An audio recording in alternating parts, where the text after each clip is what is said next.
주님 것을 내 것이라고 고집하며 살아왔네. 우리 강의를 생각하면서 찬양 드리겠습니다. 주님 것을 내 것이라고 고집하며 살아왔네. 그 면보와 자녀들까지 주님 것을 내 것이라.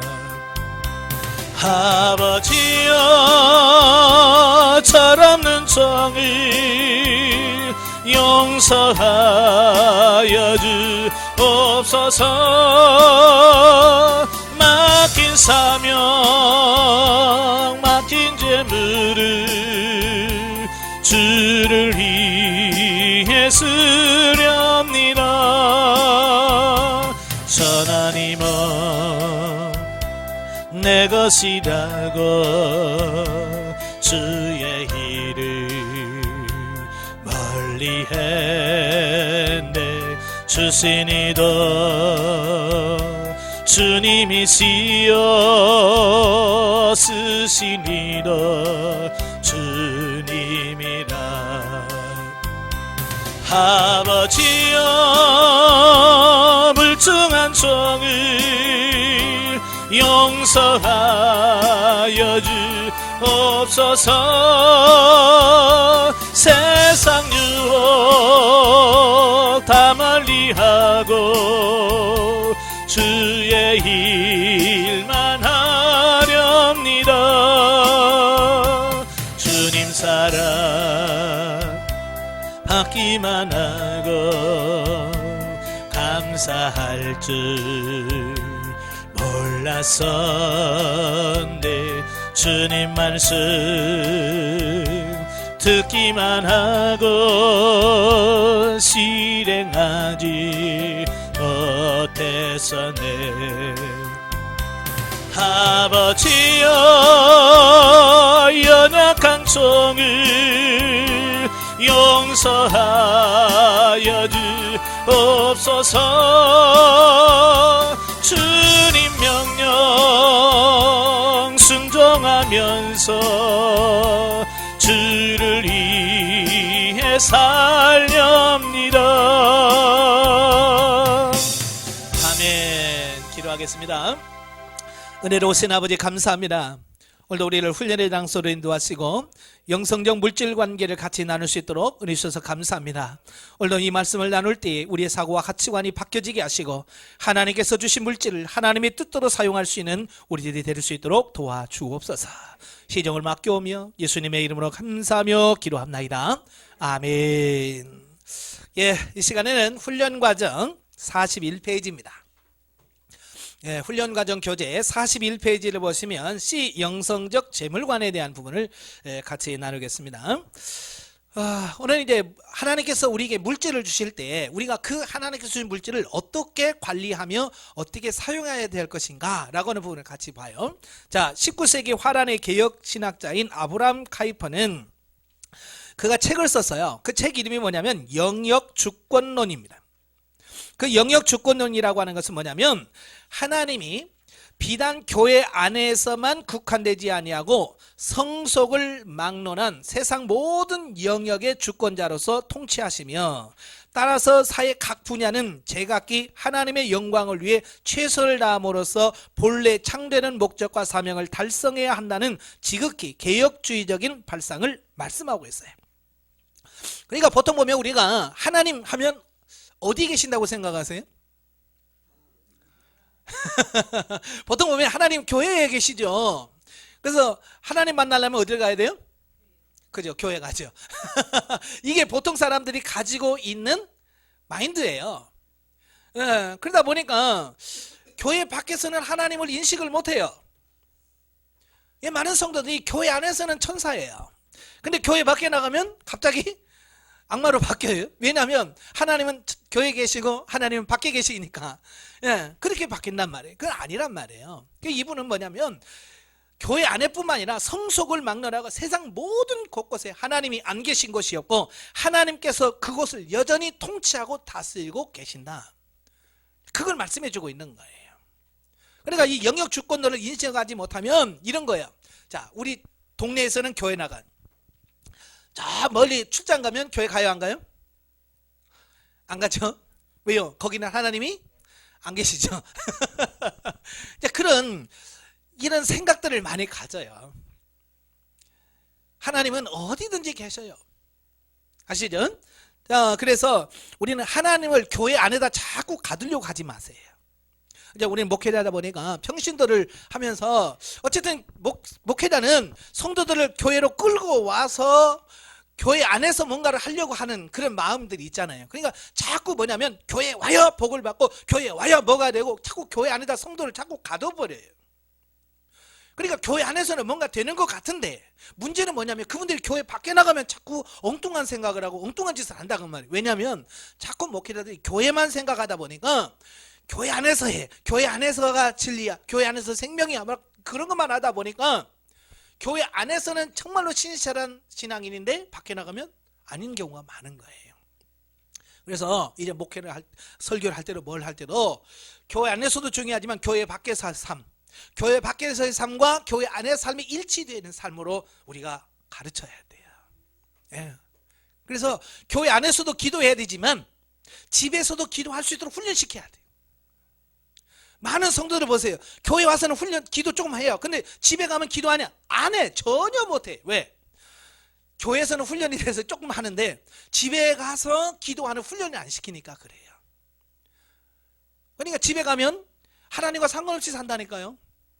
그런 부분들을 우리가 잘 기억하시면서 이분들이 교회를 가든 아니면 직장을 가든 거기서 하나님과 관계 속에서 늘 하나님 안에서 살아갈 수 있도록 만들어주는 그 역할을 해 주셔야 돼요.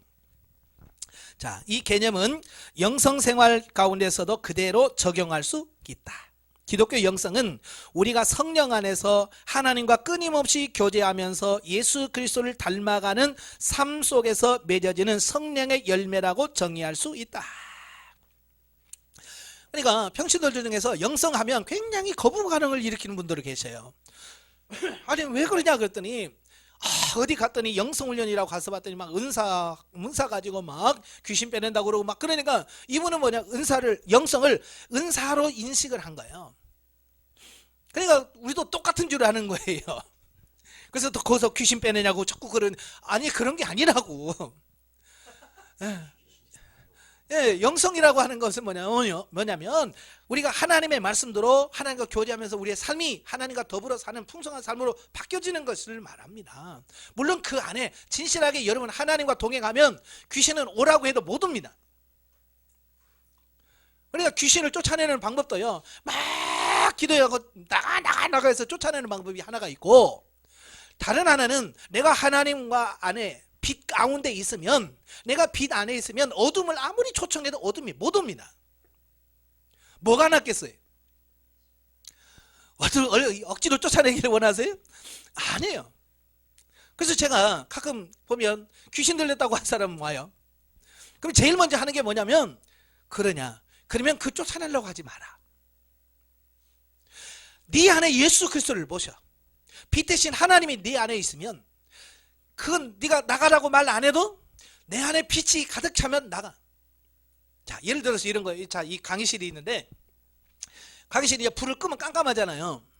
이 강의실을 환하게 할 때 어둠을 막 바가지로 퍼냅니까? 바가지를 막 어둠을 퍼내면 여기서 환해집니까? 이건 방법이 없어요. 어둠을 퍼내가지고 환해지질 않아요. 그냥 스위치만 올려놓으면 빛이 들어오면 어둠은 저절로 나가는 거예요. 그 원리가 그런 거예요. 그러니까 마태복음 보면 귀신 들린 사람을 쫓아내면 그 귀신 나갔다가 7 귀신 들리고 또 들어온다고 그러잖아요. 바로 그런 거예요. 내가 처리되지 못하고 내가 바뀌어지지 않으면, 예수 그리스도로 채워지지 않으면 귀신 빼내봐야 들어옵니다. 참 제가 안양에서 목회할 때에 맨날 귀신 빼낸다는 분이 계셔요. 거기 가면 귀신 빼낸대. 근데 그분은 맨날 귀신 빼내는데 맨날 귀신하고 놀아. 그게 뭐냐고요. 그 귀신 빼내는 게 아니죠. 진짜 귀신 빼내는 건 뭐냐면 빛 대신 예수 그리스도가 내 안에 들어오시면, 아이고 제발 좀 들어와 그래도 못 온다니까요. 빛 안에는 어둠이 없습니다. 자, 우리는 영성을 추구한다고 해서 속세를 떠나 운둔하면서 오직 자기 영혼의 성장에만 집중한다면 결코 온전하고 원만한 영성을 덧입을 수 없다. 예. 그러니까 우리가 하는 영성은 생활 영성이에요. 생활이란 말은 우리의 삶에서 예수 그리스도의 모습을 드러내고 그렇게 사라져지는 걸 말해요. 중세의 그 수도원 영성이 실패한 이유가 그거예요. 예, 그들은 운둔 생활하거든요. 세상을 떠나서 안으로 들어가요. 그러면 처음은 돼요. 왜냐? 안 보니까 세상 생각도 안 나고 뭐 없어요. 오직 하나님만 볼 수 있어. 근데 세상 딱 내려오면 세상이 보이고, 그러니까 어때요? 하나님 온데가 되었고 세상만 보이는 거예요. 예. 그래서 운둔 생활에서 영성이 되는 것은 이건 안돼요. 우리는 생활 속에서 삶에서의 영성이라고 하는 걸 기억하십시오. 자, 그러다 보니까 어때요? 세상은 세상 모든 영역의 주권자 되신다. 하나님은 이 세상을 거부하고 도피해야 할 장망성이 아니라 신자 각인의 영적 성장을 위한 교육과 훈련의 장소로서 지으셨다.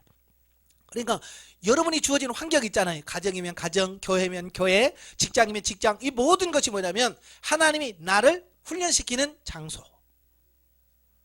예, 그 인식을 하셔야 돼. 그 인식이 없으니까 뭐예요? 교회에서는 잘하는데 직장 가면 아닌 거예요. 예, 어느 분가 그러잖아요. 자기 직장에서 그렇게 오랫동안 같이 직장 생활했는데 그분이 교회 다닌 줄 몰랐대. 한 번도 자기는 교회 다닌다고 말도 안 하고 교회 다닌 티를 안 나니까 같이 직장을 십몇 년을 해도 그 사람이 교회 다닌 줄을 몰랐다는 거예요. 근데 그분은 교회 가면 뭐 집사니 권사니 그러면서 내가 집사요 그럴 거란 말이에요. 그게 뭐냐면 교회 안에서는 신앙생활을 나름대로 해요. 그러나 교회 밖에 딱 나오면 안 해. 왜냐? 그 사람은 신앙의 장소가 교회야 해. 이게 굉장히 중요한 거예요. 우리도 마찬가지예요. 이제 그 영역을 깨트려야 돼. 교회만 하나님이 계시고 교회 밖에는 아니에요. 하나님은 아니 계신 곳이 없으셔. 그러니까 어디를 가든지 하나님과 동행할 수 있는 삶이 돼야 돼. 예. 저도 신학교 다닐 때 하나님의 일, 영적인 일은 교회에서 하는 거라고 가르침을 받았어요. 그러니까 저는요, 오직 교회 안에서만 하면 이건 하나님의 일이고 영적인 일이라고 생각을 했어요. 그래서 어떻게 하든지 교회를 갑니다. 그래서 교회에서는 막 철화도 하고 날밤을 새요. 근데 집에 오면 아닌 거예요. 집에 오면 주말 드라마 봐야 되고 명화 드라마 봐야 되고 성경도 잘 안 읽어지고. 그러니까 교회 안에서의 생활과 교회 밖의 생활이 너무 차이가 나는 거예요. 전도사도 그런데, 제가 그때 전도사도 그러는데 일반 성도들이 오직하겠어요. 그래 집에 가면 하나님이 전혀 기억이 안 나는 거예요. 어느 목사님이 이런 간증을 하더라고요. 자기 교회에 6살인가 7살 먹은 애가 있는데 얘는 교회만 오면 집에를 안 간대. 교회만 오면 주일날 되면 집에 갈 때 되면 엄마하고 싸운대. 엄마는 가자 그러고 애기는 싫어 안 가 그러고. 근데 매일같이 싸운다는 거야 매주. 그래서 이 목사님은 야 얘는 진짜 하나님을 사랑하는가 보다. 정말 교회를 사랑하니까 집에 안 가려고 그러지. 그래서 한 번은 물었대. 야 너 왜 집에 안 가려고 그래? 그러니까 그 아들이 하는 말이 뭐냐면 우리 엄마는요 교회에 있으면 천사인데요 집에 가면 악마예요. 그러더라는 거예요. 그러니까 이 아이가 엄마의 이중적인 모습을 보는 거예요.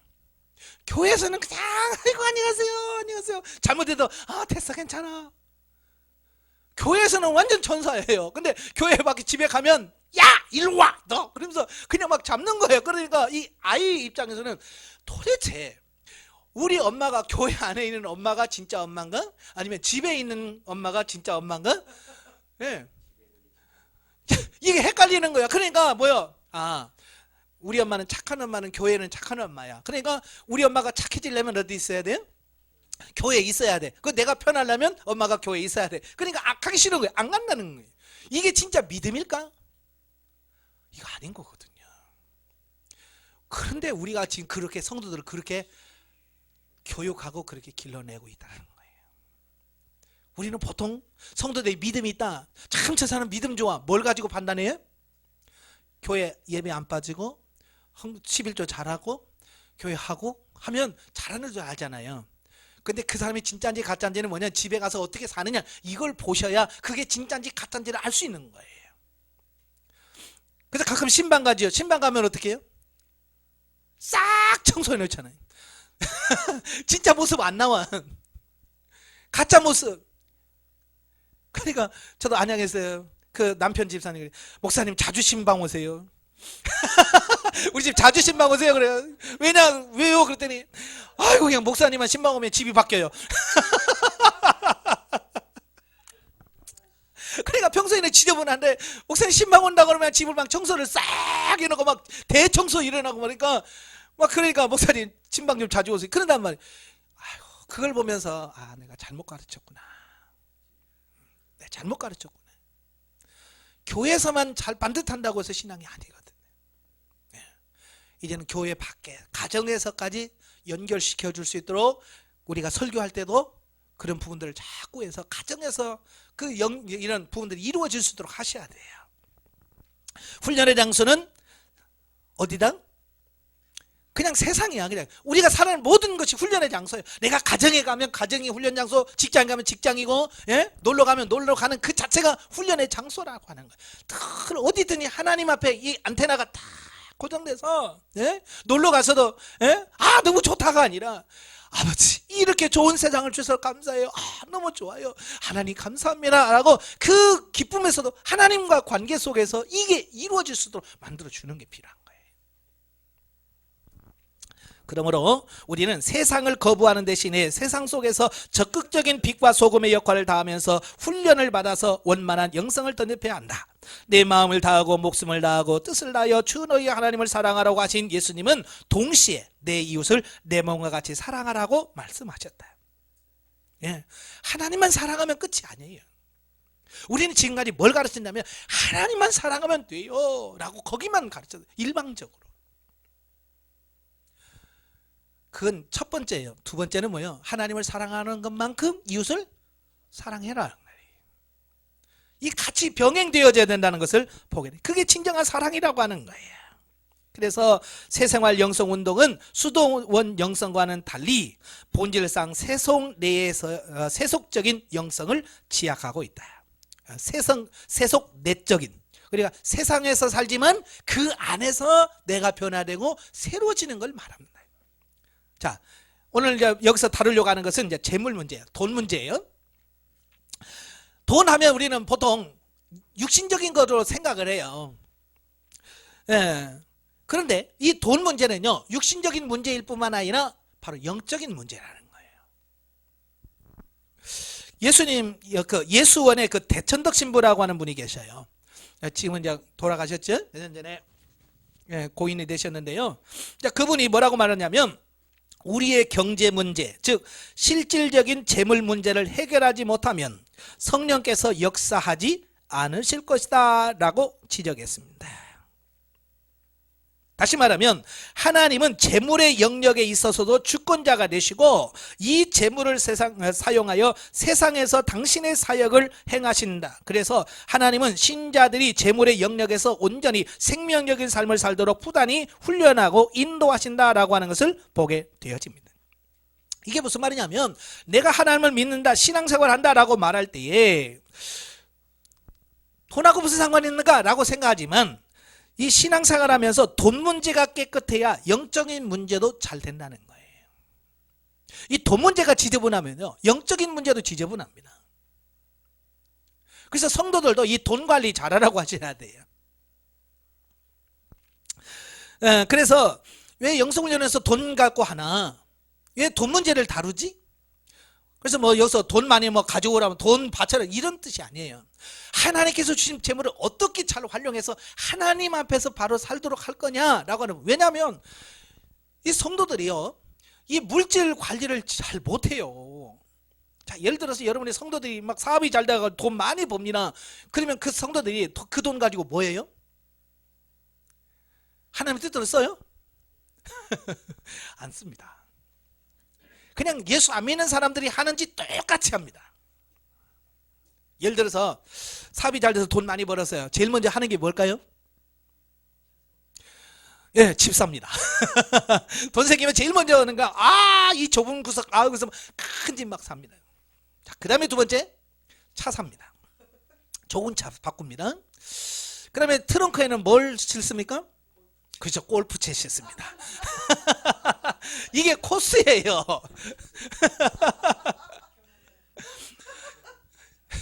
그러니까, 그럼 여러분이 지금 교회에서 열심히 나오는 집사님들 왜 나와요? 가만히 보세요. 돈 없어서 놀러 가지 못하고. 그러니까 교회에 오는 거예요.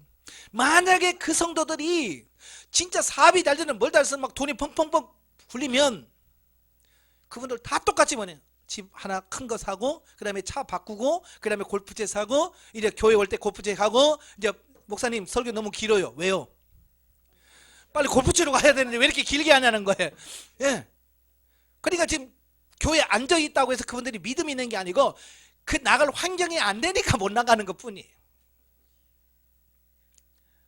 문제가 거기 있어요.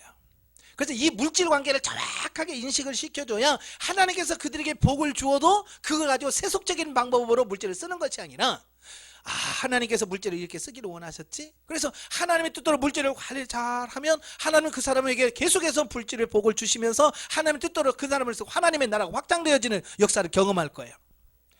근데 그게 안 되지니까 문제란 말이에요. 참, 어느 분이 그래요. 목사님, 식당 하면서 목사님 축복해 달라고 기도 좀 해주세요. 왜요? 돈 많이 벌면요 선교하겠어요. 자기는 이 식당을 통해서 돈 벌어서 선교하겠대요. 그런데 지금 11조도 안 해. 지금 11조도 못하는 주제에 돈 많이 벌면 어떡하겠어요? 선교하겠어요? 안 해요. 벌써 그 물질에 대한 이 부분이 틀려먹은 거예요. 그러니까 그런 부분을 정확하게 해서 정말 어떻게 바르게 물질의 관계를 가르쳐야 되나, 우리 한번 고민을 좀 많이 해보셔야 돼요. 아시겠죠? 자, 43페이지 오시면 이 재물에 관한 영성적 이해. 자, 우리가 재물을 어떻게 우리가 이해할 거냐, 영성적으로. 자, 여러분이 질문 하나 던지겠습니다. 여러분, 돈이 좋은 걸까요? 나쁜 걸까요? 다 알고 계시죠? 돈 자체는 나쁜 게 아니에요. 다시 말하면 이 돈은 중성이에요. 좋은 것, 좋을 수도 있고 나쁠 수도 있고. 왜냐, 그 사용하는 사람이 나쁘게 쓰면 나쁜 거고 좋게 쓰면 좋은 거예요. 그러니까 물질은 양면성인 거예요. 그래서 성경에도 물질에 대해서 항상 양면적인 부분을 다루고 있어요. 그러니까 물질이 좋다고도 말하면서 또 물질이 악하다고도 말하는 거예요. 내가 변화돼서 물질을 쓰면 물질은 엄청나게 좋은 거지만 내가 변화되지 못한 상태에서 물질을 쓰면 이건 나에게 엄청난 해가 되는 거예요. 아시겠죠? 자, 그래서 신학적, 성경적인 재물 이해를 보면, 자, 성경에서는 재물에 대해서 긍정, 좋은 쪽으로 볼까요? 부정적으로 볼까요? 물질을. 성경은요, 대부분이 부정적으로 봅니다. 물질에 대해서 아주 나쁘게 표현을 합니다. 자, 그래서 신학에 보면 재물의 의미로 사용되는 헬라어 맘모나스, 아람어인 맘몬이라고 들어보셨죠? 이 맘모니즘, 물질주의. 자, 이걸 말하죠. 자, 본래 유대인들에겐 고상하지 못한 의미의 종종 불이하거나 비난의 대상이 되는 재물의 의미로 이 마모나스, 맘몬이라는 말을 사용했어요. 이 단어는 신약에서는 오직 예수님 말씀에만 나오는데요, 세속적인 재물을 표현할 때 맘몬이란 말을 썼어요. 세속재물. 그래서 뭐라고 그래요? 사람이 이 재물을 마음에 두거나 의지한다면 하나님을 온전히 사랑할 수 없다. 또 하나님을 섬기는 것과 재물을 섬기는 것을 겸할 수 없다. 재물은 하나님과 경쟁하는 우상신이 될 수 있는 영적 위험성을 가지고 있으며 이는 사람들 속에 잠재한 탐심에 기인한다. 그래서 이 우상은 이 재물은 우상이라는 우상. 자, 그 다음에 재물은 영적 성장을 방해할 수 있다. 누가복음 8장 14절. 또 신자는 세상에서 물질 문제를 놓고 염려하지 말아야 된다. 마태복음 6장 32절. 또 그는 재물을 이 세상에 쌓으려고 하지 말고 하늘에 쌓아야 한다. 마태복음 6장 19, 20절. 즉 불의한 재물을 하나님의 나라를 위해 사용해야 하며 헌금과 구제에 사용해야 된다라고 말합니다. 또 바울은 돈을 사랑하는 것이 일만하게 뿌리다. 그래서 돈을 사랑하지 말고 현재 가진 것으로 자족해야 된다. 빌립보 4장 11절. 또 불의한 재물을 오직 자신을 위하여 축적하면 심판이 임한다. 야고보서 5장 1절부터 5절. 그리고 재물은 형제 사랑의 필수적인 요소다. 요한일서 3장 16, 18절. 자, 여기서 지금 16 성경 구절이 나와. 16가지가 나오는데 여기서 긍정적인 게 뭐 있어요? 좋게 말하는 게 뭐 있어? 돈, 물질에서 좋게 말하는 게 있어요, 없어요? 없어요. 거의가 다 물질에서 사랑하면 안 된다, 이러면 안 된다, 계속 안 된다. 왜? 부정적인 요소가 너무 많다라고 하는 거예요. 그만큼 사람들이 물질에 대해서 잘못 사용하고 있다라고 하는 것을 보여주는 거예요. 그러니까 애들들 볼 때, 애들 교육할 때 하지마 우리가 많이 하죠. 왜 하지마를 많이 할까요? 애가 자꾸 잘못하니까 하지마 그럴 거 아니에요. 그죠? 근데 애가 잘 살아봐요. 잘 사는데 하지마 그러겠어요? 예를 들어서 공부를 열심히 하는데 야 공부하지마 그래요? 아니잖아요. 하도 공부하는 거 딴짓 하니까 야 그거 하지마, 게임 하지마, 뭐 하지마 그럴 거 아니에요. 왜? 물질을 할 때 왜 이렇게 부정적인 요소가 많냐면 우리가 너무 물질에서 잘못 사용하는 부분이 많다는 얘기예요. 요컨대 신자는 이 세상에서 재물을 신뢰하지 말고 오직 한 분 하나님을 신뢰하며 탐심에 사로잡혀 재물에 종노하는 대신 충성된 청지기로서 재물을 관리하고 하나님의 선한 사업을 위해 아낌없이 사용할 수 있어야 한다. 그러니까 물질의 종이 되는 게 아니라 그 물질을 통해서 하나님의 사업을 해야 한다는 뜻이다. 그와 같이 선용된 재물은 하나님 나라를 확장하고 하나님의 은총을 세상에 전달하는 매개체가 될 수 있다라는 거예요.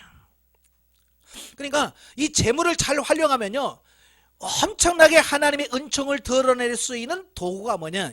이게 재물이에요. 다시 말하면 말이 아닌 하나님의 사랑을 실증하는 어떤 이런 부분이 되어지는 거예요. 자, 예를 들어서 야고보서도 그러죠. 자, 먹을 게 없어서 굶주린 사람에게 가서 아이고 이렇게 굶어요. 굶지 말고 맛있는 거 해 드셔. 말만 하고 가. 그 사람이 지금 굶고 싶어서 굶냐고.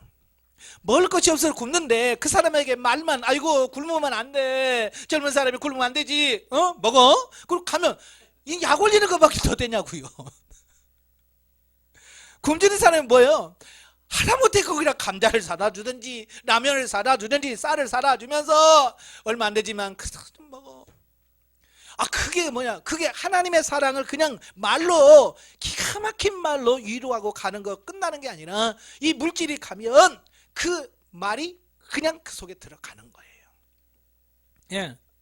그러니까 이 물질이라는 것이 그런 거예요. 하나님의 사랑을 그냥 전달할 수 있는 가장 확실한 도구라 그 말이에요. 이와 같이 신약 성경은 세속 재물이 영적 생활의 걸림돌이 될 걸림이 될 유혹의 가능성과 나아가서 하나님과 경쟁하는 우상이 될 위험성을 경고하면서 이게 이제 부정적인 부분이에요. 그러나 재물을 원래의 종속적인 위치에 복귀시켜 오직 그리스도 안에서 성령을 쫓아 생활과 선행을 위해 사용하도록 권면하고 있다. 그러니까 재물은 원래 목적대로만 재물을 쓰면 기가 막힌 것이 된다. 그 말씀을 하고 있는 거예요. 자, 그래서 이제 이 재물의 영성적 원리. 자, 이 원리가 중요하죠. 자, 재물의 주인은 하나님이시다. 온 천하에 있는 것이 다 내 것이다 라고 하나님이 욥기서 41장 11절에 말씀합니다. 또 시편 24편 1절에 보면 땅과 거기 충만한 것이 여호와의 것이로다. 또 역대상 29장 11절 14절에 보면 여호와여 천지에 있는 것이다 주의 것이로소이다 모든 것이 주께로 말미암아 싸우니 우리가 주의 손에서 받은 것으로 주께 드렸을 뿐이니이다. 재물의 주인은 누구라고요? 자, 하나님이라 다 머리로는 잘 알아요. 그죠? 우리가 입으로 늘 고백하는 게 이거예요. 다 하나님의 것입니다 라고 고백은 잘해요. 말은 잘해요. 그런데 실제가 문제라고 말이에요. 이처럼 세상 만물은 다 하나님의 소유이며 우리들 자신도 하나님의 소유다. 하나님은 세상에서 사람들에게 일정한 재물을 맡겨 당신의 선한 목적을 위해 사용하도록 섭리하셨다. 따라서 사람은 재물의 주인이 아니라 청지기이다. 이를 자각하고 재물의 주권을 하나님께 온전히 돌려드려야 한다. 하나님께서 우리에게 물질을 주시는 이유가 뭐냐면 하나님의 일하다 오라는 거예요. 내가 하고 싶은 거 하고 와라. 그래서 돈을 주는 거예요. 하나님이 원하시는 게 뭘까요? 영혼 구원하는 거고 하나님의 나라를 확장하는 거예요. 그러니까 돈 생기면 내 집 사고 내 차 사고 골프채 사는 게 아니고 이걸 가지고 하나님이 지금 이걸 뭘 원하실까? 하나님 지금 당장 원하는 게 뭘까? 그래서 그 하나님의 원하는 목적을 따라서 물질을 쓰도록 해야 된다 그 말이에요. 예, 이게 뭐냐? 이게 청지기의식이라는 말 많이 들어보셨잖아요. 청지기는 뭐냐면 자기가 주인이 아니라 맡아 관리하는 사람, 맡아서 관리하는 사람. 예, 그러니까 예전에 보면 집에 뭐 부자 보면 부자가 돈 관리를 일일이 할 수 없잖아요. 그러니까 이제 집을 관리하는 그 직원을 하나 쓰는 거예요. 얘는 집사라는 말을 썼죠. 집사, 우리 집 집사다. 그러면 뭐냐면 그 집의 모든 일을 다 관장하는 사람을 말합니다. 예, 이 사람은 뭐냐면 주인 것을 자기 것이라고 생각하면 안 돼. 만약에 집사가 그 집의 것을 자기 거라고 생각하면 어떻게 돼요? 지 맘대로 쓰겠죠. 그죠? 창고에 있는 거 막 지가 가져가고 먹고 싶으면 막 잠깐 막 먹고 그러면 주인은 뭐예요? 죄는 다 지 거래? 너 그만둬 라고 할 수밖에 없잖아요. 왜 관리 못하면 너 그만둬 라고 할 수밖에 없는 거죠. 그러니까 이 내 의식, 청지기 의식을 갖고 사는 것이 무엇보다도 중요하다는 거예요. 그러나 지식적으로는 이를 인정할 수 있어도 실제로 받아들이기란 거의 불가능하다. 문제점이 이거예요. 머리는 다 알아요. 세상 치고 누구 거죠 이거? 하나님 거요.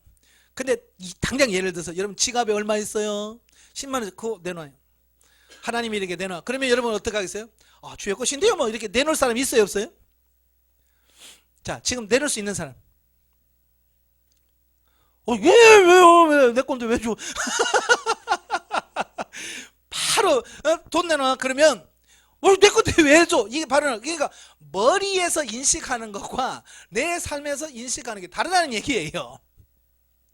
제가 마태복음을 읽다가 예수님께서 예루살렘 입성을 하잖아요. 제자 둘을 보내면서 뭐라고 하냐면 저 건너편에 가서 나귀가 묶여 있을 텐데 끌고 와라. 그리고 이걸 묶거든 주가 쓰시겠다고 하라. 그리하면 보냈네. 예수님이 사서 거기다 넣었나? 그건 아닐 텐데 그죠? 아닐 텐데 그 나귀를 제자들 가서 풀어요. 그러니까 왜 푸냐? 주가 쓰시겠대요. 그래 그죠? 야, 나 그걸 보면서요. 그게 오늘 청지기 의식이 아닌가. 그러니까 세상은요.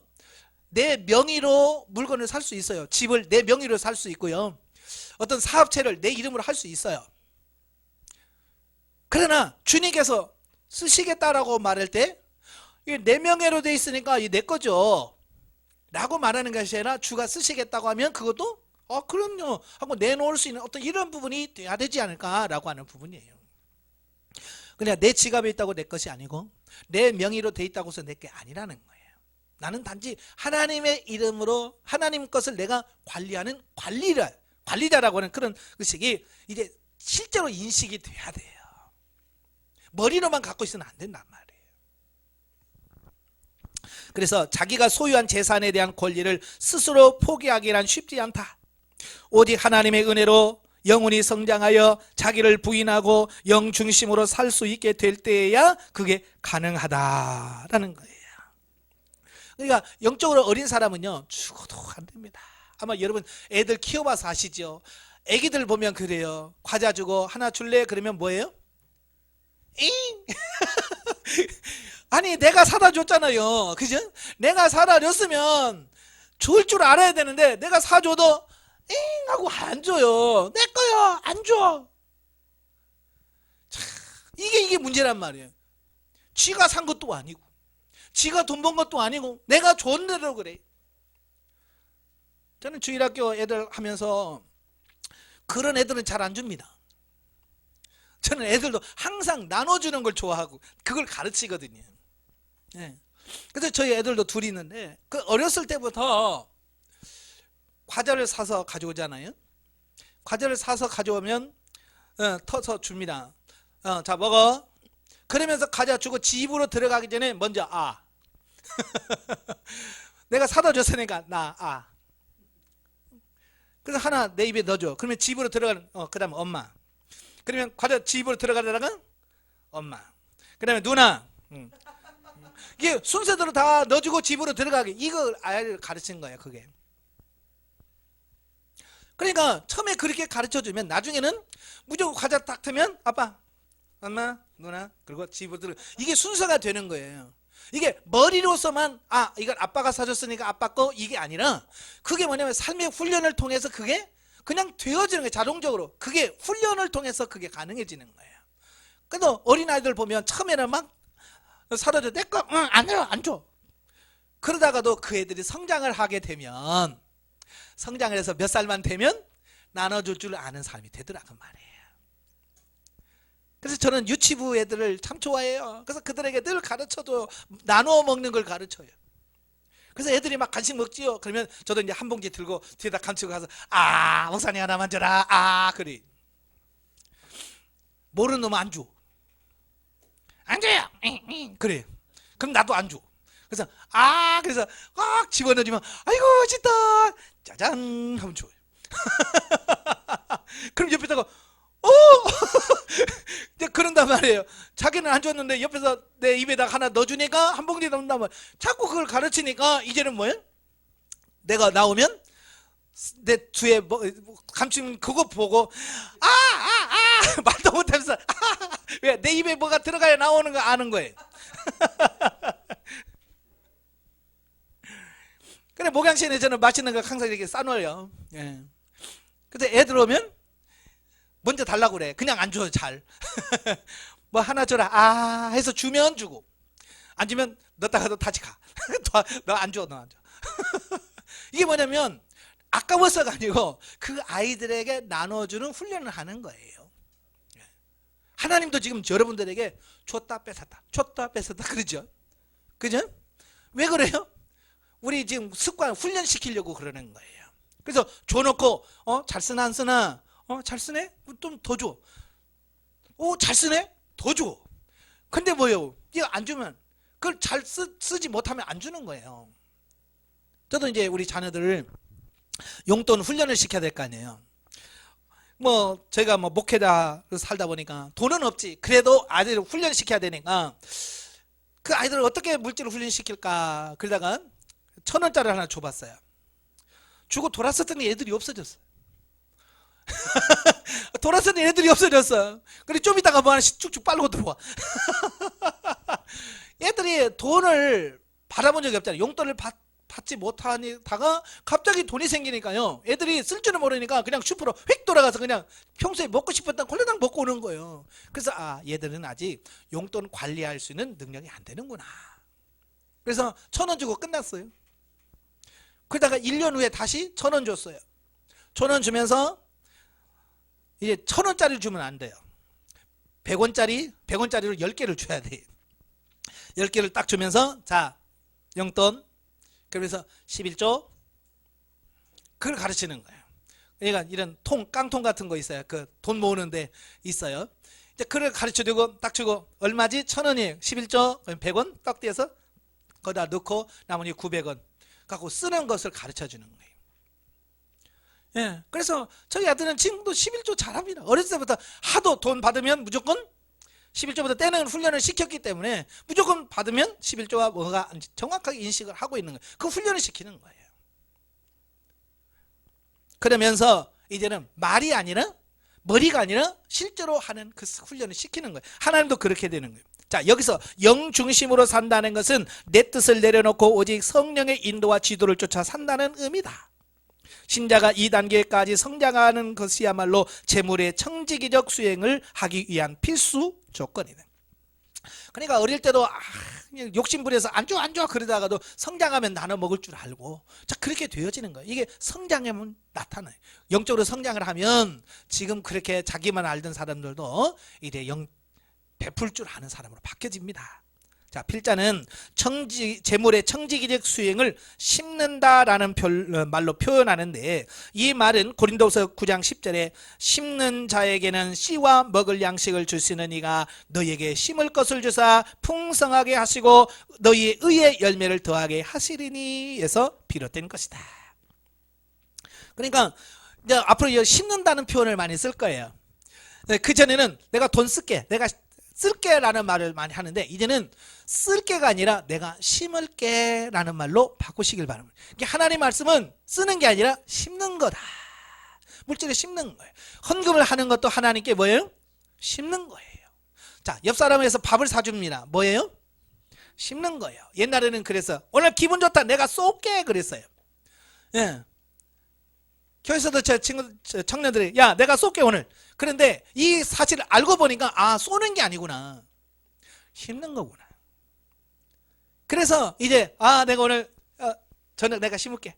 자, 그러면서 이걸 쓰는 게 아니라 하나님 앞에 심는 씨앗으로 생각하는 거예요. 하나님이 우리에게 주신 재물은 두 가지 요소로 구성되어지고 있습니다. 먹을 양식과 심을 씨앗. 우리가 성령의 인도를 받을 수 없을 때는 소유물을 전부 내 마음대로 사용했다. 그러나 이제는 내가 쓸 것과 하나님과 이웃에게 심을 것을 명확히 구분하여 사용하게 되었다. 자, 이제 여러분에게 돈이 있어요. 예를 들어서 10만 원이 있습니다. 그 10만 원 안에는 두 가지가 들어있어요. 심을 게 있고 먹을 게 있는 거예요. 농사 짓는 분들은 씨앗이 뭔지 알아요. 농사 안 짓는 사람은 씨앗이 뭔지 몰라. 그죠? 다 먹을 걸로만 알아.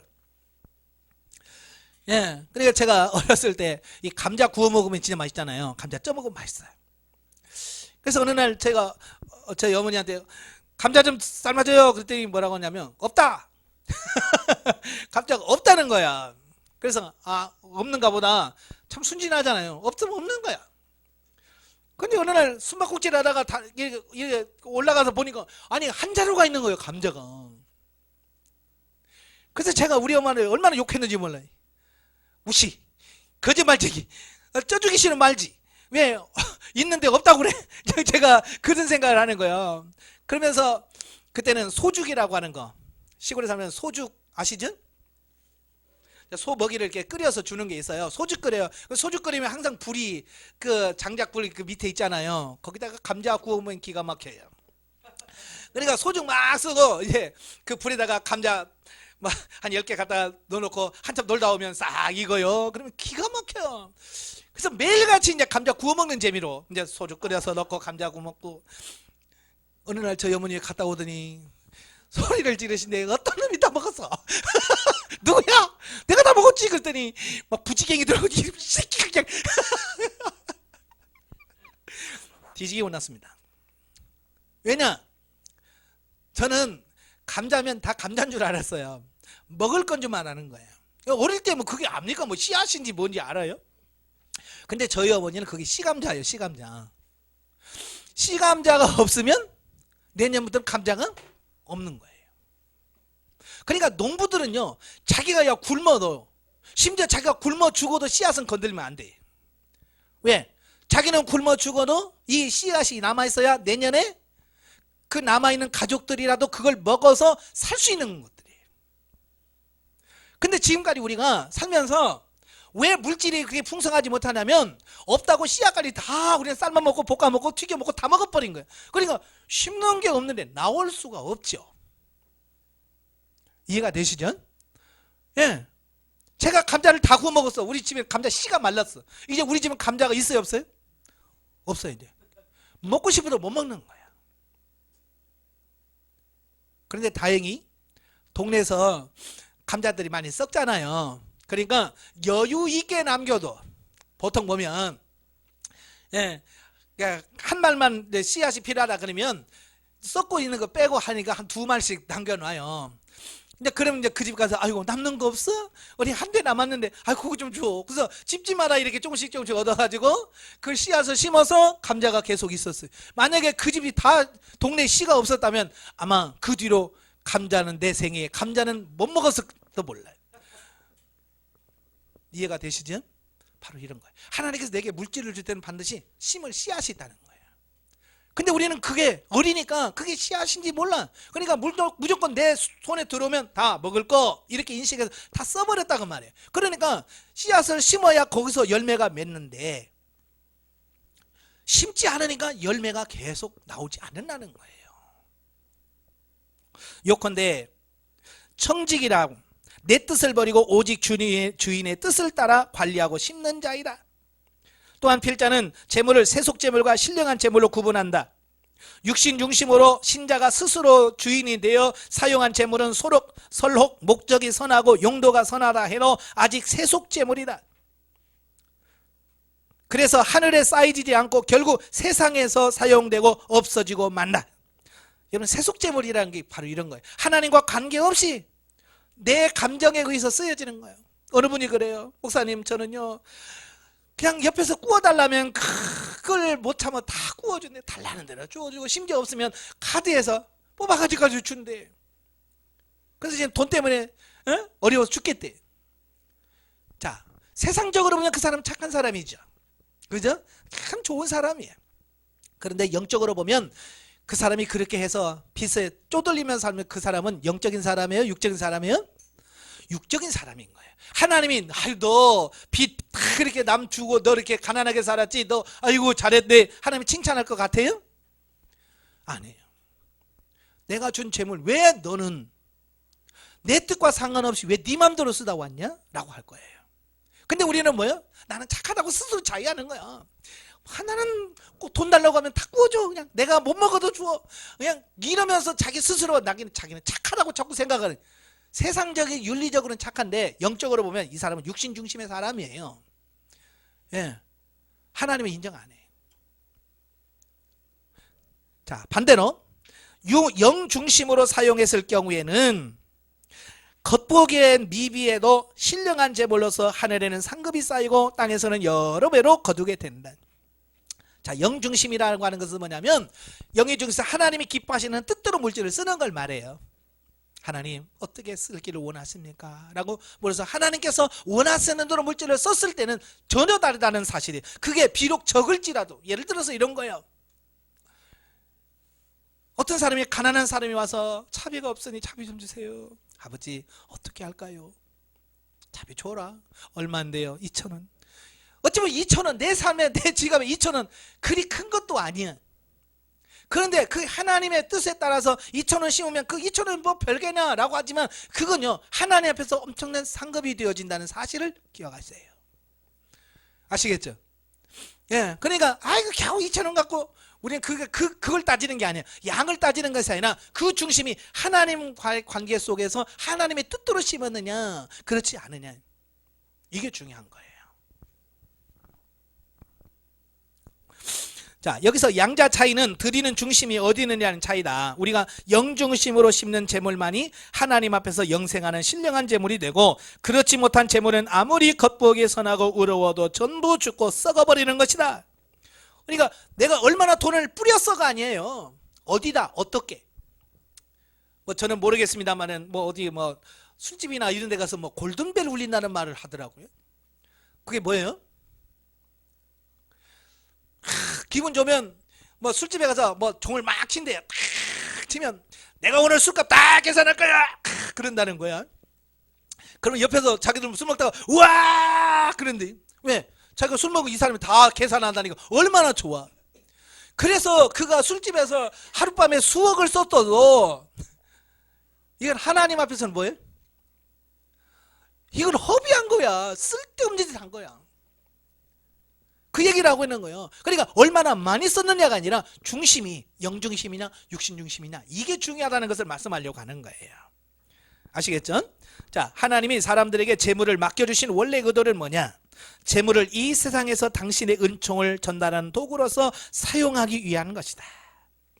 성령의 지도와 인도를 쫓아 사용된 재물은 세상에서 사람들의 영혼과 육신을 살리며 하나님의 나라를 확장하는 신령한 재물로 쓰이게 된다. 다시 말해 하나님의 뜻대로 올바로 사용된 재물은 성례전적인 은총과 생명의 전달자로서의 역할을 하게 된다. 그러니까 하나님께서 물질을 주신 거 가지고 아버지 어떻게 쓰기를 원하십니까? 그래서 하나님의 뜻대로 물질 말씀이 기가 막힌 거예요. 근데 대부분의 사람들이 그렇게 쓰질 못하고 그냥 자기가 쓰고 싶은 대로 쓴단 말이에요. 자기 자신을 위해서만 쓴다 그 말이. 그러나 오늘날 현실은 그와 정반대로 재물은 인간의 이기적인 욕망을 충족시키고 연약한 자들을 억압하는 수단으로 사용되고 있다. 여러분 갑질이란 말 많이 쓰시죠? 예.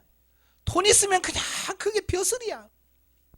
그냥 없는 사람 막 그냥 무시하고 나이가 많아도 그냥 돈 있다는 핑계를 막 그냥 야 이리 와 가 막 하면서 반말 쓰고 이건 아니잖아요. 갑질하면 안 돼요. 재물이 우상이 되어 있고요. 사람들은 재물의 노예로 전락되고 말았다.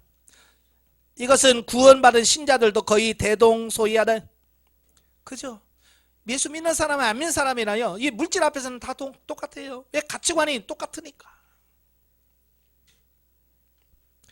이에 대해 하나님은 재물이 원래적 지위를 다시 회복시키기를 원하셨다. 즉 재물이 재물되게 하기를 원하셨다. 이를 위해 하나님은 신자들로 하여금 물질적인 고난을 겪도록 허락하신다. 이 고난의 정도의 차이는 있는 물질의 영성을 덧입으려는 사람들이라면 누구나 한 번은 거쳐야 하는 섭리적인 통과 의례이며 본질상 신령한 축복이다. 그래서 하나님께서 우리가 이 가진 재물을 정말 재물되게 하기 위해서 꼭 훈련을 통과해서 우리의 사고와 가치관을 바꾸도록 하시는 거예요. 만약에 하나님께서 저의 물질의 훈련을 받지 않았으면 저도 그 물질에 대한 욕심이 만만치 않거든요. 저는요 처음에는요 물질에 대한 부분은 저는 왜냐하면 어렸을 때 너무 가난하게 살았기 때문에 나는 물질 문제를 훈련을 너무 많이 받아가지고 나는 물질은 자유해, 난 물질은 다 됐어 라고 생각했는데 아니더라고요. 이 가난한 사람들이 물질에 욕심이 없는 게 아니라 물질이 없어서 욕심이 없는 것처럼 보일 뿐이에요. 그죠? 그러니까 없던 사람한테 갑자기 돈 생겨봐요. 눈 돌아갑니다. 그걸 아세요? 여러분 아시죠? 원래 돈 없어서 그냥 뭐 이런 사람도요 갑자기 뭐 로또 돼가지고요 몇십억 돼봐요. 갑자기 뭐 이상해져가지고요 뭐 펑펑 쓰다가 가끔 뉴스 나오잖아요. 왜냐하면 이거 재물에 대한 어떤 이런 가치관이 정립되지 않기 때문에 그런 거예요. 예. 그래서 하나님께서 우리들에게 가난하게도 하시고 또 물질을 줘보시기도 하시고 그래서 그걸 가지고 하나님께서 밀당하면서 우리를 훈련해 가시는 거예요. 예. 아시겠죠? 그래서 이 훈련을 같이 가면서 재물의 주인이 하나님이구나, 이건 머리가 아니라 실제로 삶 속에서 인식할 수 있도록 만들어 주시는 거예요. 그 훈련 과정이 3번 재물의 영성적 발달 관계입니다. 자, 영적으로 성장해 가는 데 있어서 영성적 물질 관계도 4단계가 있습니다. 첫째가 뭐냐? 재물의 의무와 책임 단계. 의무와 책임 단계. 자, 정의를 보면 신자가 하나님께 드리는 헌금이나 이웃에 대한 구제를 기독교인으로서 의무와 책임감을 가지고 하는 단계다. 그랬습니다. 그러니까 이 단계는요, 아직도 물질의 주인은 누구냐면 나예요. 내가 물질의 주인이에요. 그래서 모든 헌금을 하거나 무슨 일을 할 때에 감사하는 마음으로 하는 것이 아니라 의무와 책임감으로 하는 거예요. 자, 주일날 옵니다. 여러분 헌금해요 안 해요? 헌금하죠? 헌금하면서 여러분 참 아버지 감사합니다 해서 감사하고 헌금하시는 분 손 들어봐요. 주일이네? 헌금 알았어요. 마치 기계적으로, 그죠? 훈련되어진 어떤 기계적인 것으로 주일날은 우리 거면 10,000원 헌금이니까 뭐 지갑에서 속여서 10,000원? 응? 아무런 감동이 없고 변화가 없어요. 고백도 없고 그냥 안 되는 거야. 11조 당연히 뛰는 거지 뭐. 의무예요. 책임입니다. 이게 문제예요. 안 내는 게 문제가 아니라 이 중심에서 이게 하나님의 것을 하나님께 드린다는 어떤 감사하는 마음이 있어야 되는데 그런 게 없다는 얘기예요. 네. 하나님은 결코 많고 적음을 얘기하는 게 아니에요. 너는 목사인데 왜 1,000원에? 하나님은 절대 그러지 않아요. 없으면 뭐 못 내는 거지 뭐. 그렇잖아요. 수입이 없는데 뭐 어떻게 헌금을 하겠어요? 못하죠. 그러나 정말 그 중심에서 내가 정말 100원이 없어도 못 내더라도 이 중심에서 물질의 주인이 하나님 것을 인정을 하고 빈손으로 왔어도 하나님 인정할 거예요. 아시겠죠? 가치관이 바뀌는 게 중요한 거예요. 그래서 하나님께서는 이 처음 의무와 책임 당기는 사람들에게는 이 물질의 가치관을 바꾸는 훈련을 하시는 거예요. 마치 이런 거예요. 저도 우리 아들을 주면서 누구 거지 이거? 과자 주면서 누가 사준 거지? 자꾸 이렇게 가르쳐 주는 거거든요. 이건 네 거 아니야.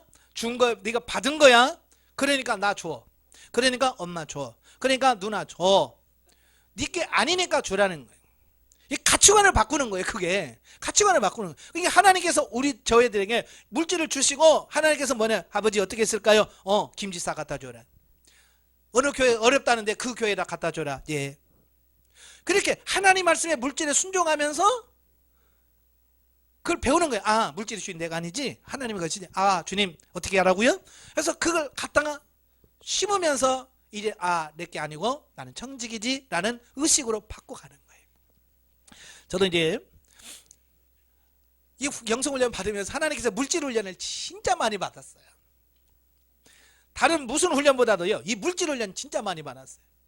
그리고 하나님의 음성을 제일 많이 잘 듣고 선명하고 분명하게 들은 게 물질이더라고요. 하나님도 돈 좋아하셔요. 예, 돈 좋아하신다. 왜?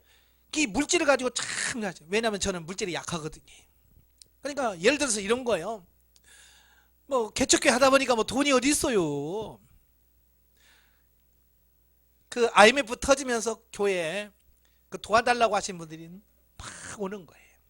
제가 인천에서 목회를 했는데요. 전철역에서 딱 내려와서 처음 들리는 교회가 저희 교회예요.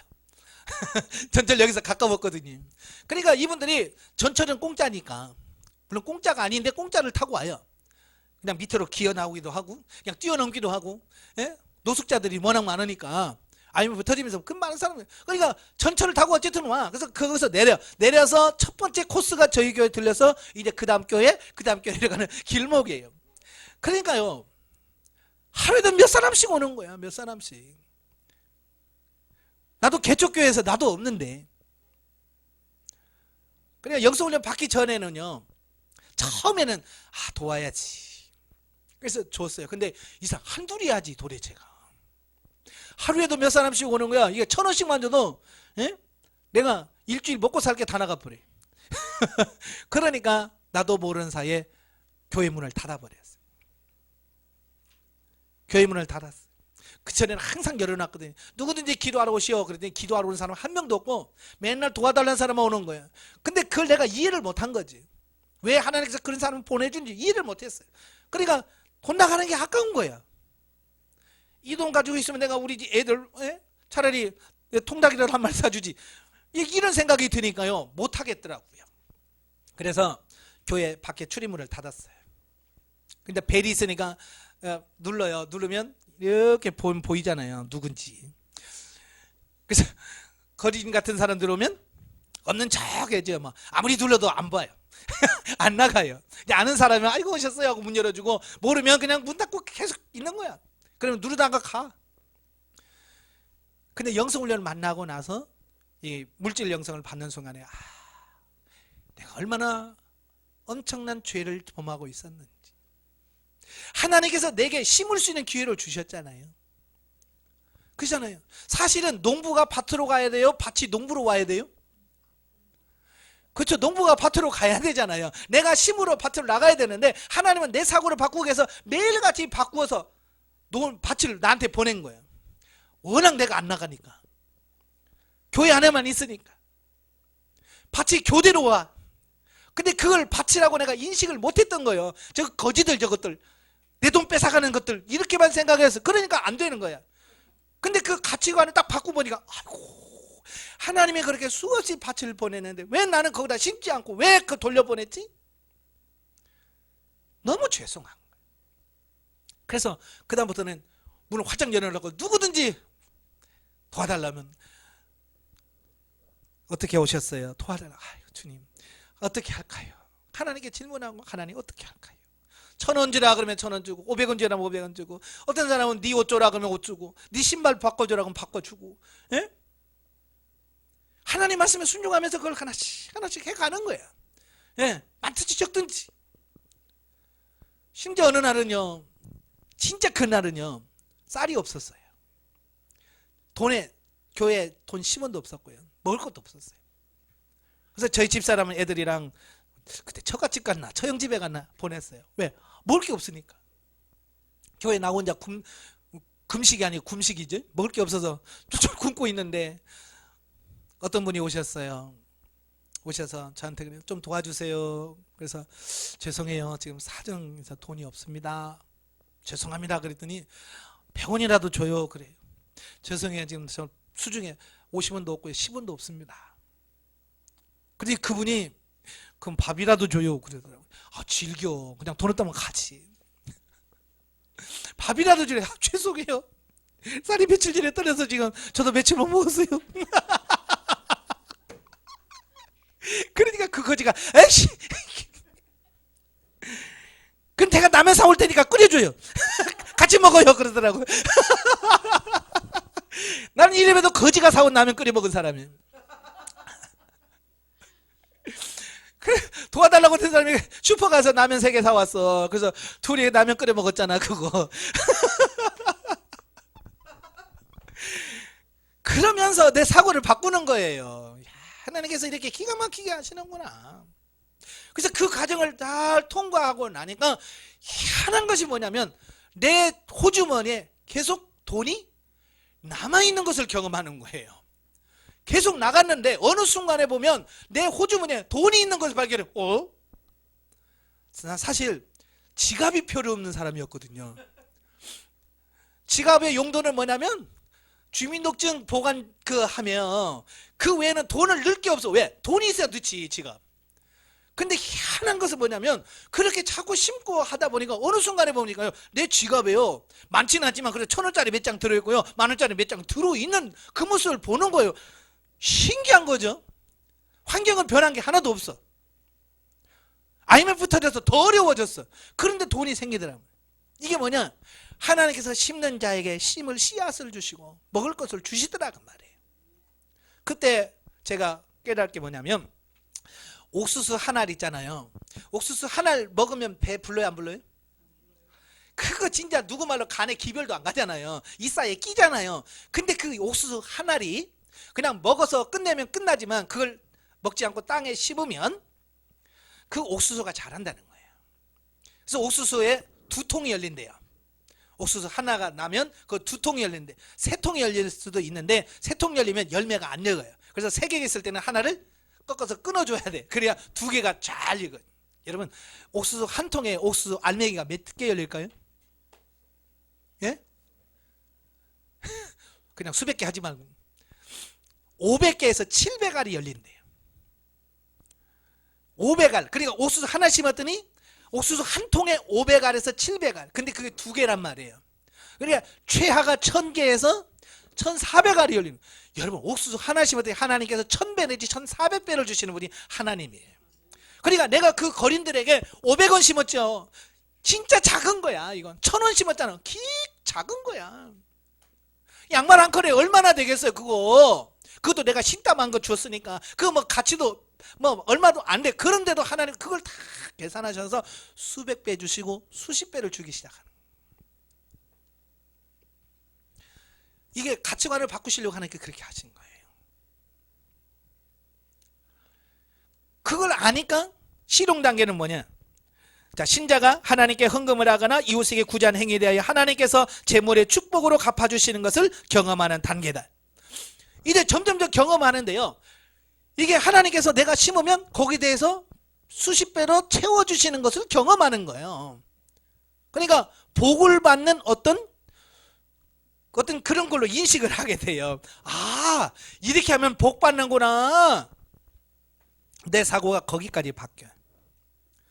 그래서 정말 하나님께서요, 내가 심으면 100배, 200배를 받는 어떤 그런 것들을 경험시켜주면서, 야, 이 물질을 심는 것은 결코 공짜가 아니구나, 이걸 깨닫게 하시는 거예요. 그러니까 내 주머니에서 하나님께서 심으라고 해서 심으면 그게 절대로 그냥 흩나가지 않아요. 거기에 대해서 하나님께서 풍성한 열매로 맺게 하시는 거예요.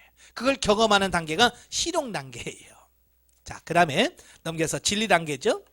자, 진리 단계 들어가면 신자가 재물을 진리적으로 심고 거두는 초기 단계로서 재물은 하나님이 주신 일용할 양식과 심을 씨앗으로 구분되어지는 단계. 그거 훈련하다 보면요, 이제 눈이 열려. 뭐냐면 뭐가 심을 거고 뭐가 먹을 건지, 심을 것과 먹을 것을 분별할 수 있는 눈이 열려지는 거예요. 아까도 말했죠. 어린아이들은 이게 씨앗인지 먹을 것인지 이게 구분이 안 되죠. 그게 다 먹어치워. 근데 어른이 되면 씨앗과 먹을 것을 분명히 구분합니다. 예. 이게 이제 진리 단계 정도 되면, 이게 이제 물질이 있으면, 아, 이거 심을 거구나, 이거 먹을 거구나, 이게 이제 분별력이 생겨서 심을 것은 심어요. 계속 심어요. 먹을 것은 먹고. 그러니까 심을 것이 많잖아요. 그러니까 심는 게 많으면 거두어지는 것도 많아지는 거예요. 그러니까 농사를 많이 지으면 부자가 되는 거예요. 그래서 이 물질도 많이 심어야 하나님께서 부자로 만드시는 거예요. 또 이 부분을 보면서 또, 아, 부자 되려니까 많이 심어야 되겠구나, 이러면 또 안 됩니다. 왜냐하면 이거 실제적으로 제가 여러분에게 말씀을 하려고 하니까 이렇게 표현한 것 뿐이에요. 이게 목적이 되면 안 돼요. 부자 되는 게 목적이 되고 돈 많이 버는 게 목적이 되면 안 돼요. 아시겠죠? 그래서 진리 단계는 철저하게 내 생각대로 물질을 심는 게 아니라, 하나님 어떻게 할까요? 라고 하나님께 물어서 하셔야 돼요. 그래서 저도 주정헌금, 주일마다 하는 헌금 있잖아요. 그것도 내가 그냥 하지 않아요. 하나님, 얼마를 하기를 원하십니까? 라고 하나님께서 내게 감동 주시는 대로 합니다. 저도 입문과정 처음에 하고 헌금도 묻고 하려는 거예요. 그래서 어떻게 하지? 그래서 하나님, 뭐 물질도 뭐 헌금도 묻고 하라는데요, 하나님 어떻게 해요? 이렇게 하나님께 그냥 물었어. 그랬더니 눈을 감고 기도하는데요, 이 앞에서 눈을 내가 분명히 감았는데 앞에서 10,000원짜리가 왔다 갔다 이렇게 해요. 10,000원짜리가 이렇게 떠가지고 왔다 갔다 해요. 알겠더라고요, 얼마 하라고 하는지. 하나님은 내 수준에 맞게 말씀하십니다. 그래서 10,000원 하라는 거보다, 그래서 10,000원을 그때부터 하기 시작한 거예요. 근데 1년 후에 하나님, 금년에는 얼마예요? 그랬더니 10,000원짜리 2장이 겹쳤어. 2장이 겹쳐서 왔다 갔다 해. 20,000원 하라는 것보다. 그래서 하게 되고요. 자, 이렇게 하나님께서 분명히 내가 알 수 있도록 주정헌금, 감사헌금, 선교헌금, 이걸 다. 그래서 송구 영신 예배 드릴 때는 봉투 있잖아요. 다 봉투 다 갖다 놔요. 11조는 뭐 어차피 수입이 다니까 11조 따로 놓고, 감사헌금 봉투, 또 선교헌금 봉투, 건축헌금 봉투, 또 교회에서 하는 뭐 이런 봉투 쭉 놓고, 하나님, 금년에 이 선교비는 얼마 하기를 원하십니까? 그럼 하나님께서 내 마음에 감동을 줘. 50,000원이 50,000원, 50,000원을 거다 작정을 해요. 하나님, 그러면 교회 건축헌금은 얼마 할까요? 기도해서 뭐 100,000원이다 그러면 100,000원. 이렇게 쭉 봉투 놓고 하나님 기도하고, 하나님, 이 하나님께 주신 마음대로 금년도 순종하길 원합니다 하고 기도하고, 그대로 말씀 주신 대로 순종해 가요. 예. 절기 때도 마찬가지예요. 부활절, 맥추절 이럴 때 하나님 어떻게 하기를 원하십니까? 예전에는 제가 내 수준에 맞게끔 했어요. 뭐 내 수준이라고 해봐야 뭐 저 밑에 수준이니까 뭐 나도 30,000원 하고 뭐 20,000원 하고 그렇게 했단 말이에요. 근데 오늘 하나님, 이 절기를 주셔서 감사합니다. 얼마 할까요? 그러니까 내가 생각했던 것을 10배를 말씀하시는 거예요. 30만 원. 아이고, 허걱, 누구 애들 말대로 허걱 소리가 나요.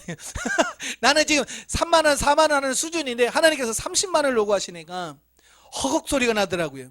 근데 주신 이도 하나님이시고 취하신 이도 하나님이시고 모든 게 하나님의 것인데, 아버지 감사해요 해서 30만 원을 드렸어요. 예, 제가 심는 수준이 높아지니까 하나님께서 거두게 하시는 단위도 커지시더라. 예.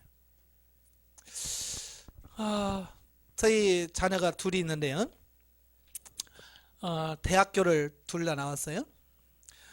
제가 개척교회 하다 보니까 뭐 사례비가 있어요? 뭐 사례비가 1년에 120만 원 작정돼서 우리 애들 대학교 다닐 때 120만 원인가 그래요. 근데 교회가 어려우니까 한 달에 120만 원 주는 것도 못 줘. 두 달에 한 번씩 걸러서 줘요. 두 달에 한 번씩 120만 원씩 줘. 애 둘은 대학교 다녀야 돼. 어떻게 해요? 할 수가 없죠.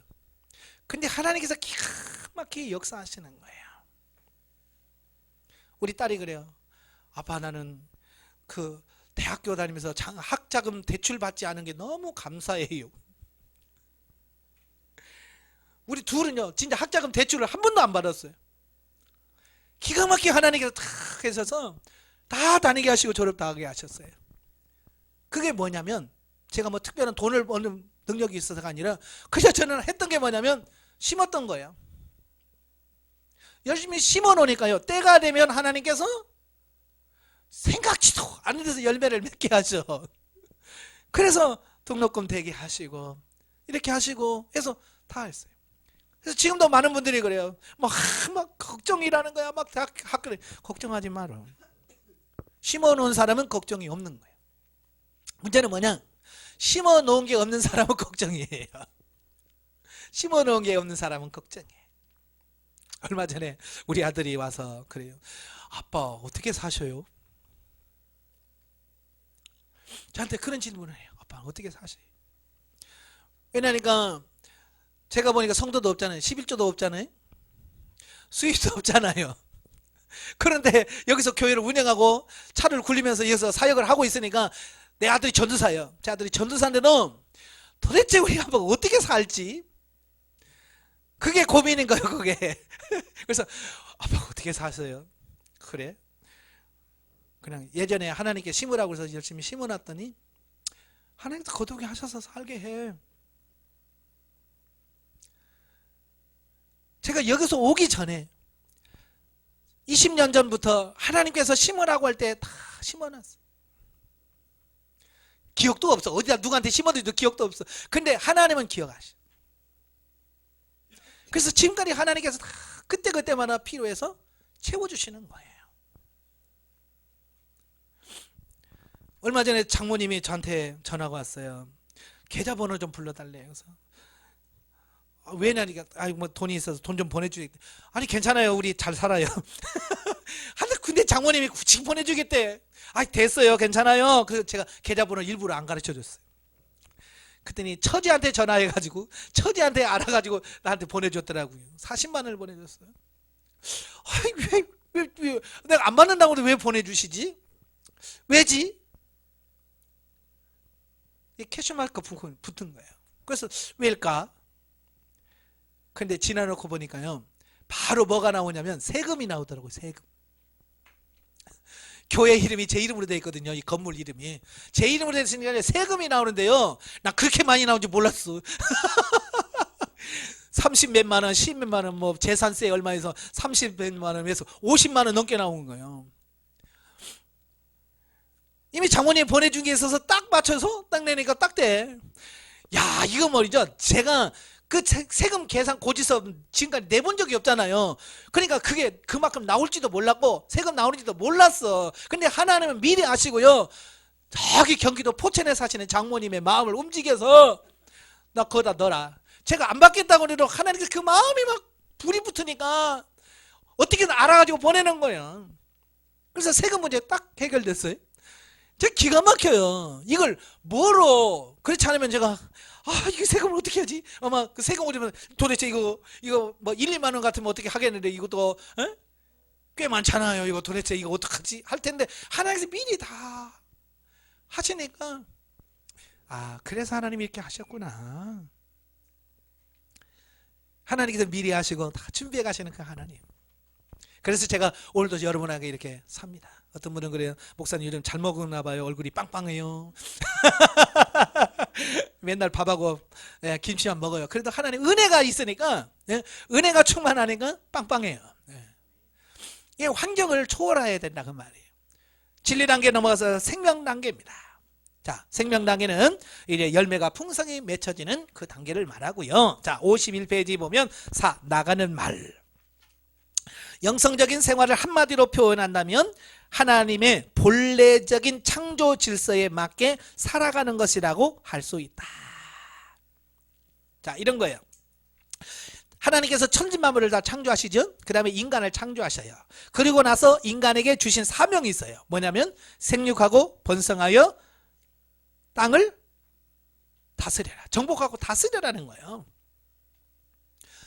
자, 그런데 타락 이후에는 우리들이 정복하고 다스려야 될 그 재물과 이 세상 것에 어떻게 해요? 도리어 다스림을 받고 있는 거예요. 지금 오늘 우리 현상이. 물질을 내가 다스려야 되는데 물질에 의해서 우리가 끌려다닌다고 말이에요. 물질에는 끌려다니는 어쩌면 종속관계가 바뀌어버린 단계예요. 근데 영성훈련을 통해서 하나님께서 그 뒤바뀐 단계를 다시 바꾸는 거예요.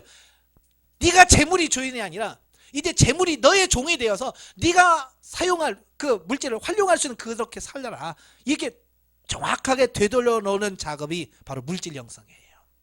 아시겠죠? 그래서 지금까지 우리가 물질의 노예가 돼서 막 돈 어디 갔다 이리 왔냐, 돈 쫓아다니는 그 삶이 아니라 이제는 하나님 주신 물질을 하나님 뜻대로 물질을 선해서 물질을 다스리며 정복하는 삶. 이게 하나님이 원하는 뜻이라고 말이에요. 그래서 우리 육체가 성령의 인도와 지도를 받아 순종하며 살아갈 때 마침내 육체의 체질이 바뀐다고 말할 수 있다. 이 말은 혈액형이 B형인 사람이 A형으로 바뀐다는 말이 아니라 창조 시에 육체가 누렸던 본래 지위로 복귀하게 된다는 의미다. 즉 타락 전의 육체는 영혼의 통제와 인도를 받으면서 조화와 순종의 관계를 맺고 있었는데 아담의 타락 후 영혼과 육체의 관계가 전도되고 말았다.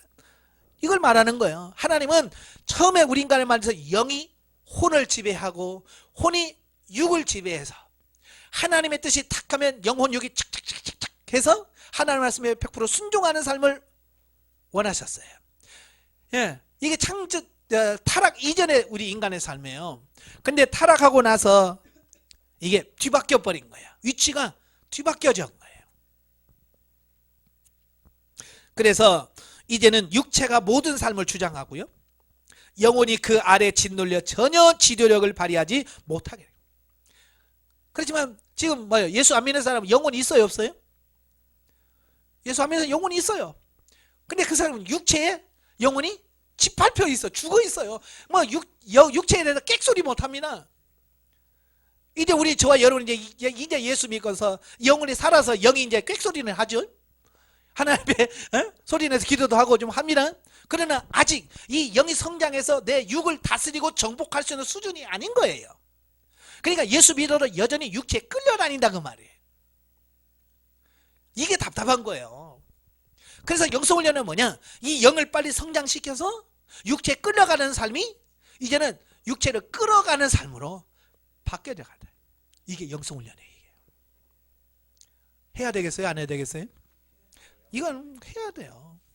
여러분도 해야 되고 여러분께 맡겨진 그 성도들도 바르게 끌어갈 수 있는 삶이 돼야 돼. 오늘 많은 성도들이 얼마나 물질을 찾아서 갑니까? 그들의 가치관을 바꿔줄 수 있는 그분이 되셔야 돼요. 예. 이것이 바로 우리의 체질을 바꾸는 거다라고 이렇게 보면 돼요. 자, 이것은 물질의 경우에도 그대로 적용된다. 재물의 주인은 하나님이시다. 하나님은 인간이 육신을 입고 살아갈 동안 당신의 뜻을 쫓아 사용하도록 잠시 재물의 일부를 맡기셨다. 왜요? 우리가 재물을 주지 않으면, 물질을 주지 않으면 우리가 어떻게 사역을 합니까? 그죠? 그래서 하나님이 일하라고 우리에게 재물을 이렇게 주신단 말이에요.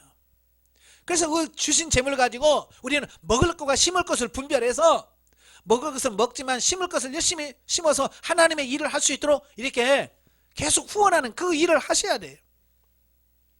그러나 아담의 타락 이후 재물은 본래의 지위를 벗어나 하나님을 대신하여 인간들을 다스리는 우상적 존재로 변질되고 말았어. 심각하죠. 오직했으면 물질주의라고 말할 거예요. 네? 요즘도 마찬가지, 교회도요. 이 물질이에요. 그래서 돈 많은 성도는 좋아하고 돈 없는 성도는 미워하고, 기도를 해가도 돈 많은 성도는 기도해주고 헌금 안 하는 성도는 기도도 안 해주고. 이게 타락한 거예요. 이거 그러면 안 되는 거예요. 물질의 유무를 따라서 정말 그 영혼을 바라보면서 목회하고 해야지. 성도들이 뭐라고 그래? 우리 목사님은 돈을 좋아해서요, 헌금 많이 하는 집사는 맨날 신방하고, 헌금 안 하는 우리는 쳐다보지도 않고. 그 말이 나오면 문제가 심각한 거예요. 있든지 없든지 그 영혼을 바라보면서 우리가 할 수 있는, 그게 물질의 이 가치관이 바뀌어져야만 그게 가능한 거예요. 자, 그래서 우리가 왜곡되어진, 전도되어진 이 재물 관계를 창조된 형태로 회복시키는 것, 이걸 재물을 재물되게라는 표현을 하는 거예요. 아시겠죠? 어쨌든 이 물질 관계의 영성은 이런 거예요. 물질의 가치관을 바꿔서 원래 하나님께서 만들었던 그 창조 질서대로 물질의 다스림을 받는 것이 아니라 우리가 도리어 물질을 다스리고 정복하고 끌어가는 그 삶이 되도록 만드는가, 이게 제일 중요하다는 것을 기억하시길 바라겠고요. 자, 앞으로 이제 이런 훈련들을 하나님께서 해가실 거예요. 제가 하는 게 아니고 누가 하신다고요?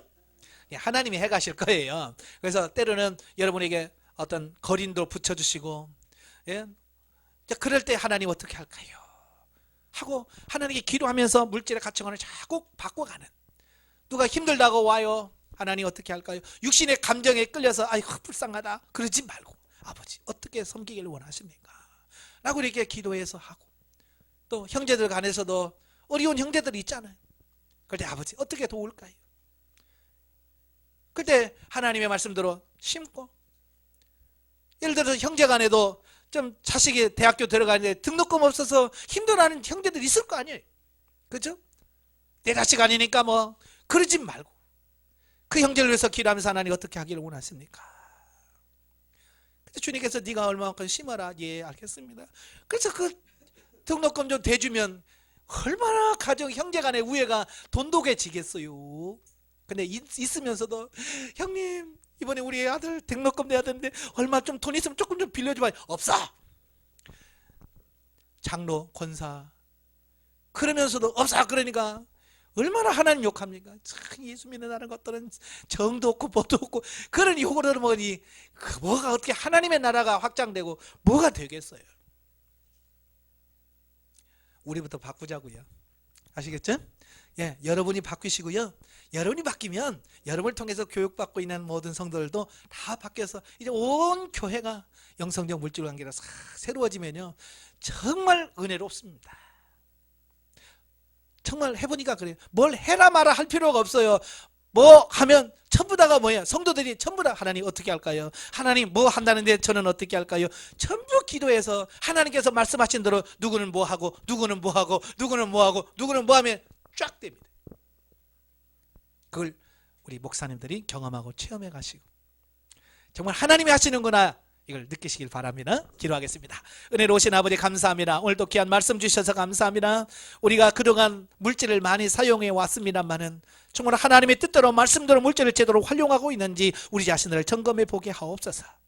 우리 가치관이 내 것에서 하나님의 것으로 바꿔지게 하시고 이제는 먹을 것과 심을 것을 분별할 수 있는 영적 눈이 열릴 수 있도록 저들을 도와주시옵소서. 예수님의 이름으로 감사하며 기도합나이다. 아멘. 하나님께 영광 드리겠습니다.